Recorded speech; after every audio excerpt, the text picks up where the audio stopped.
السلام عليكم ورحمة الله وبركاته. خلاص رمضان خلص والعيد خلص، كل سنة وانتم طيبين.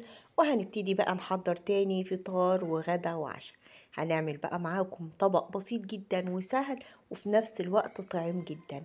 ينفع تحطيه على الفطار وينفع على العشاء وينفع تحطيه مع الغدا.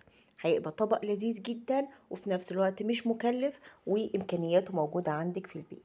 هنشوي البتنجان، بس هنشويه وهنعمله بطريقة مميزة جدا من غير أي حاجة مكلفة، لا هنحط بقى زبادي ولا طحين ولا أي حاجة. احنا عايزين حاجة كويسة وفي نفس الوقت اقتصادية. انا حطيت بتنجانية كده على الشعلة بتاعة البوتاجاز، وحطيت معاها طماطماية وقرن فلفل اخضر. طبعا البتنجان انا كنت شويت 3 وريتهولكم، 3 رفيعين. طبعا يفضل ان البتنجانية تبقى كبيرة شوية وملو العين كده، بس ده كان الحجم اللي موجود عندي. ومتقلقوش خالص لو القشرية بتاعة الفلفل او الطماطماية اتحرقت، كده كده احنا هنقشرها. بعد ما البتنجان اتشوى على عين البوتاجاز، على الشعلة بتاعة البوتاجاز، طبعا هنقلب فيه من ناحية لناحية. كذلك برضو الفلفل والطماطم هنشويه على البوتاجاز. بعد كده خدناه كده بقى تحت الحنفية وقشرنا كده القشرة بتاعته، شايفين مفيش اي قشرة سودا خالص، وشلنا اي حاجة منها. والبتنجان نفس الحكاية.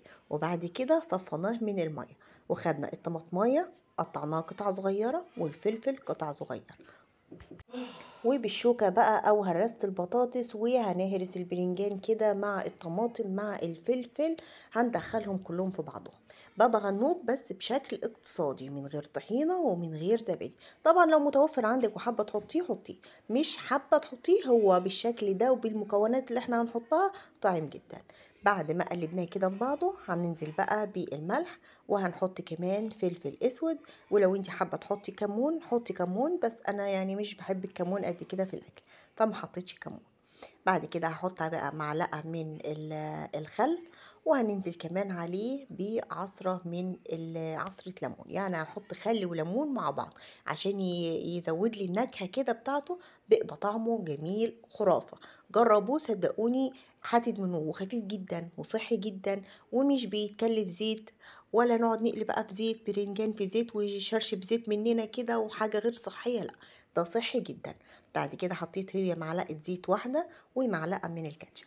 يبقى حطينا ايه؟ حطينا ملح، فلفل اسود، معلقة خل، معلقة زيت، عصرة ليمونة، ومعلقة من الكاتشب.